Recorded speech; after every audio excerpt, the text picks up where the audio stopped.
యాదాద్రి యాదగిరిగుట్ట లక్ష్మీనరసింహస్వామిని దర్శించుకుని ప్రత్యేక పూజల్లో పాల్గొన్నారు ఎమ్మెల్సీ కవిత, పలువురు మాజీ బీఆర్ఎస్ ఎమ్మెల్యేలు. యాదగిరిగుట్ట లక్ష్మీనరసింహస్వామి దేవస్థానం వైకుంఠ ద్వారం వద్ద పూజలు నిర్వహించి గిరి ప్రదక్షిణలో పాల్గొన్నారు ఎమ్మెల్సీ కల్వకుంట్ల కవిత.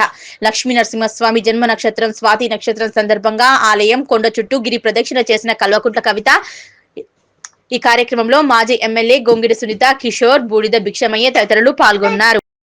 లక్ష్మీనరసింహస్వామి దగ్గర గిరి ప్రదక్షిణానికి రావడం అనేది నా అదృష్టంగా భావిస్తూ ఉన్నాను.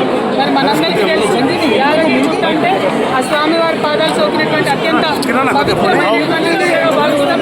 5 రూపాయల్లో కూడా మనం లక్ష్మీనరసింహస్వామిని ఇక్కడ మరి ఆరాధించుకుంటూ ఉంటాం. ఆ లక్ష్మీనరసింహస్వామి గారి దయ ఎల్లప్పుడూ తెలంగాణ ప్రజలందరి మీద ఉండాలని మనస్ఫూర్తిగా కోరుకుంటూ ఉన్నాను.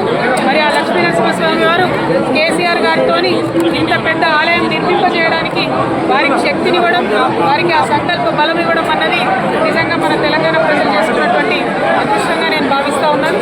మరి ఏళ్ల తరబడి 100 ఏళ్ల తరబడి నిలబడేటటువంటి ఇంత అద్భుతమైనటువంటి కట్టడాన్ని నిర్మించే శక్తిని కేసీఆర్ గారికి ఆ భగవంతుడు ఇచ్చినందుకు ఇక్కడ స్థానిక అక్క సునీతక్క గారికి, అట్లానే తమ్ముడు బాలుకి, శేఖర్ రెడ్డి అన్న గారికి, మాతో పాటు వచ్చినటువంటి నవీన్ రెడ్డి అన్న గారికి, శివాన్న గారికి, అందరికీ కూడా టీఆర్ఎస్ పార్టీ నాయకులకు, కార్యకర్తలకు అందరికీ కూడా భగవంతుడు శక్తులు ఇవ్వాలని, జాగృతి నాయకులు, కార్యకర్తలందరూ కూడా ప్రజాసేవ చేయడానికి భగవంతుడు శక్తులు ఇవ్వాలని మళ్ళీ కోరుకుంటున్నాను.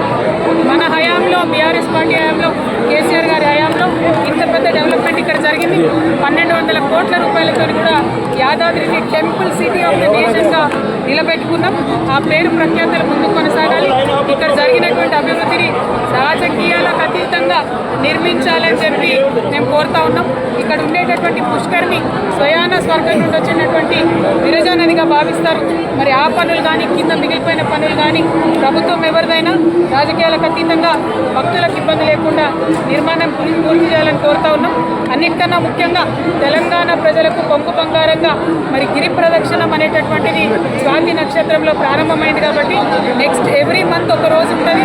భక్తులందరూ కూడా తెలంగాణ వ్యాప్తంగా ఉన్న వాళ్ళు వచ్చి గిరి చుట్టూ ప్రదక్షిణ చేసుకొని మెట్ల దారి ద్వారా స్వామివారిని దర్శనం చేసుకోవాలని కోరుతా ఉన్నాను.